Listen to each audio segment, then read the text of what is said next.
You've created your 3D Chibi model, but something still doesn't feel quite right. Maybe the shading and textures aren't working the way you imagined, or even worse, you don't know where to start. Well, in this second part of the series dedicated to creating a Chibi model from scratch, we're going to dive deeper into this topic. We'll focus on 4 main stages: UV mapping, shading, texturing, and finally, we'll apply a basic outline. If you missed the first part on modeling, and you still haven't created your base mesh, you can find the link in the card above. That said, let me know if you're enjoying this series by giving a like, and let's get started.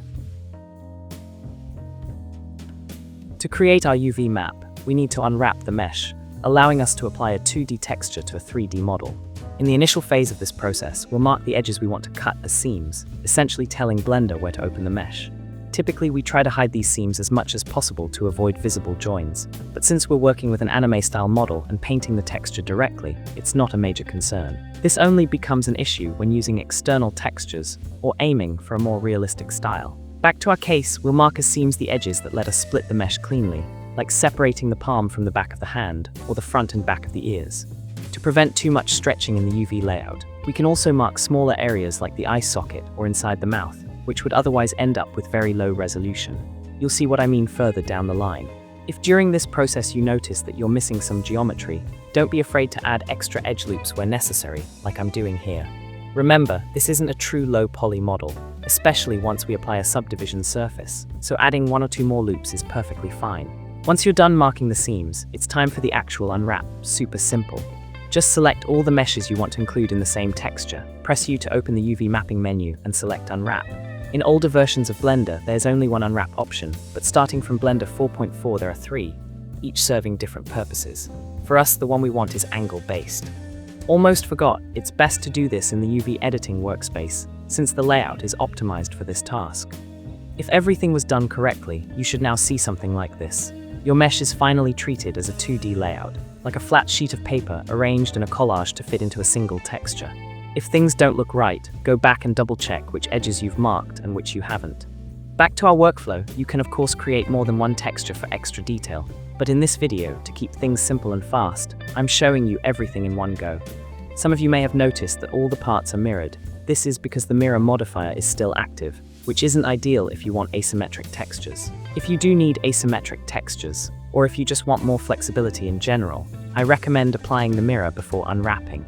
Needless to say, this will result in some extra work later on. Alright, now that everything is in place, we can check how stretched the mesh is.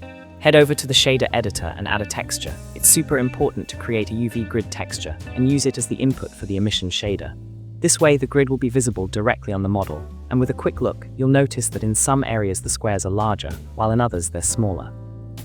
This difference tells us how much resolution each part of the mesh is getting. If the squares are bigger in one area, that means lower resolution, which results in less detail. Conversely, smaller squares mean higher resolution, and therefore more detail. The goal here is to keep the resolution as even as possible, but it's okay to lower it a bit in areas like the top of the head, since it'll be covered by hair, and increase it slightly in important areas like the face and eyes. This part might feel a bit boring and repetitive. You'll need to carefully analyze the mesh, and if needed, adjust the vertices using the various tools available in the UV editing workspace sidebar. Take your time with it. I've made a lot of cuts. The original clip was around 30 minutes long. Be careful not to stretch the mesh too much. It's a common issue, but luckily Blender provides us with a built-in tool to handle it. Simply check the UV stretch option in the top menu of the UV editing workspace. At this point, the mesh will be colored blue if it's flat, and yellow or red depending on the level of stretching. A fully blue map is nearly impossible, and sometimes counterproductive, so don't worry about eliminating all color variation. Just make sure there are no extreme red spikes or sudden changes. With this part done, we can move on to shading.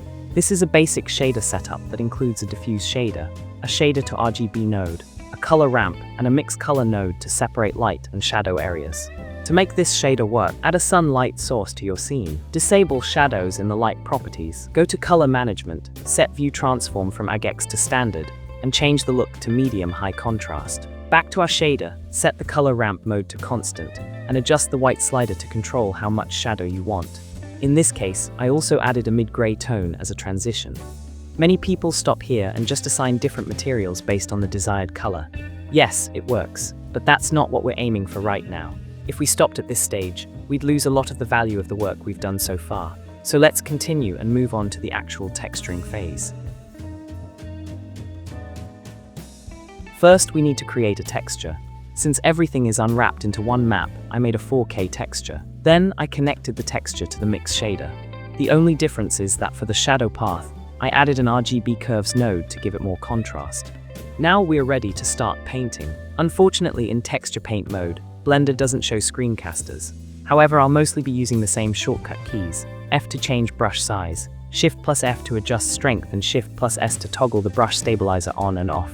Make sure to set up your own color palette. This is the most creative and personal part of the project. At this point, you should stop thinking like a 3D artist and start thinking like a 2D illustrator, drawing lights and shadows, customizing the model to reflect your own style. If you're more comfortable using other software like Photoshop, Clip Studio Paint, Krita, or anything else, you can export the UV layout from Blender by going to UV Editing, UV, Export UV Layout. That way you can paint your texture with multiple layers and more control, then bring it back into Blender fully textured. I'll leave you with a quick time lapse of how I painted my texture using Blender. But don't go just yet. At the end, I'll show you a tip on how to quickly change the eye color or skin tone of your model.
Once you're happy with the result, you might be wondering, how can I change the skin or eye color? Nothing could be easier. Just add a hue saturation node after the texture and tweak the values until you get the result you want. If you only want to change the eye color, you can simply duplicate the material you used earlier and adjust it separately. Now that we've covered that tip, let's take a look at how to create a simple and effective outline. There are several ways to create outlines in Blender, but today we'll focus on the method using the Solidify modifier. First, create a new material with an emission shader and pick the outline color you want, usually black. Then add a Solidify modifier to your mesh. Invert the normals, and under the materials section of the modifier, select the slot that corresponds to your emission material.